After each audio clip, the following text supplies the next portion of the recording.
how to remove a stuck bit from a Makita impact driver. Now, if you've got a bit in here stuck, what could have happened is that some water could have got into the chuck section here and rusted up. So what I always recommend doing is obviously trying to see if you can get it out. So this mechanism here is what you want to pinch and then push it forward like that, and hopefully the bit comes out.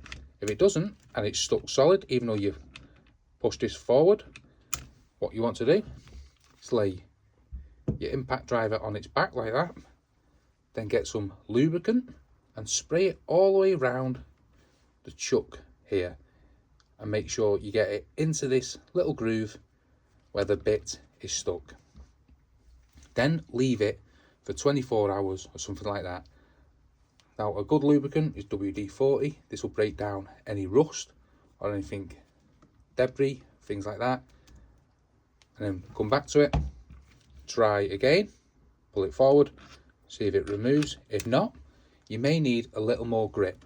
So we'll get some pillar grips here and some long nose pliers to pull this forward, and then really give it a pull like that, and hopefully that will get the stuck bit from your Makita impact driver.